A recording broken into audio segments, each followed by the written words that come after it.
So, April update. It's 3rd of April, it's the Easter bank holiday weekend. I'm just going to scoot round really and just update myself on some of the things which have changed rather than going back through all the ins and outs of it. That hasn't changed. Muddy lawn, off we go. Because it's spring, things are really beginning to take off. Still got to do that part.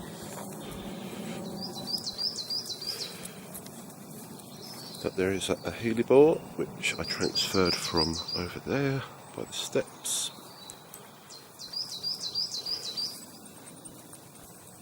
So where I've pruned the roses back really heavily, they're beginning to grow. Some quite good strong new growth there. Now, coming up here, you can see that I'm getting left behind by time because there was a lot of rain, a lot of wind. I've not been out here very much. As a result, the plants that I wanted to move around have now started growing. So I'm probably still going to move some of them around. In there's some Montbretia, but it's the big Crocosmia Lucifer daffodils. Again, roses are taking off quite well. Quite pleased with that. That hydrangea I wanted to move seemed a bit too big to me. But this is where I've done most of what I have done. And here we've got a little hole that I dug. There's a pile of stones, there's a pile of clay, there's a pile of topsoil. Now, my theory here is that I end up with a big gloopy mess up here because it is very clay based, and the garden drops away down there towards the lawn. So what I've done is I've dug a hole, a trench, about just less than 3 foot deep, and what I'm going to do is all the stone and rubble that has been piling up, I've put it all there and it's ready to drop down the hole, and then I'll put the topsoil on and it'll form a diagonal drain, hopefully, in theory, from the centre of the flower bed down towards the lawn. Now, what will I do with all that clay? Now here's the masterstroke. It's been raining non-stop this last week and that area beneath the conifer is dry. So ordinarily I'm going to put some drought resistant plants or God knows what in there, but my theory is now to dig another hole, not quite so deep, dump all the clay down there and use that as almost like an underground pond, so that when I do water that, the water doesn't drain away too well and that tends to stay dry, wetter for longer and cut down on my water bills. Now looking across here, I've still not cleared the ground out, so I've not planted any shrubs. I think I might need a fence repair. That lot there, I'm going to be spraying Cuprinol onto that and putting up trellises.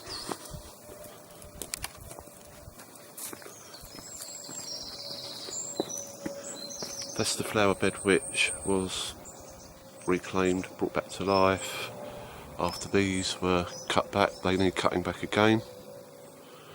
But just having a quick look, I've transferred a couple of the rhododendrons from other parts of the garden. There's a shrub up here which was by the garage, growing through a hydrangea down there, so that's actually got new growth on it, so that was a success. Evidence, little green bits. So that bed I'm quite pleased with. Now let's go down to No-Go Corner. So that's been transformed, tidied up. So just a reminder, there were compost bins, there were plastic bags of rubbish, there was a big pile of stones and bricks, and I've cleared all that back out. This small wall needs to be mended. I've kept the stones there separately. It's amazing what you find when you dig stuff up. And the plans are to have, oh dear, I find myself walking backwards, not good. I'm going to put an arch over that little part there, and then have the identical arch somewhere along this path. Now down here, you can see the red shoots are peonies, and I don't want them along the edges. I want them probably along the back fence, because along the edges of the paths I want lavender. I've gone for a bit of a compromise here, in that I don't want a retaining wall, I don't want the earth spilling onto the path, and so I've bought these little things from B&Q. I'm going to put cuprinol on those, let them dry, and then I'm going to bang them into the earth.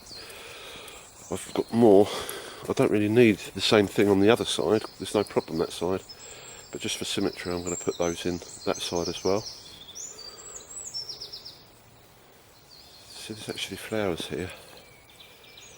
I did prune this back pretty heavy, so that should be doing something rather nice this year.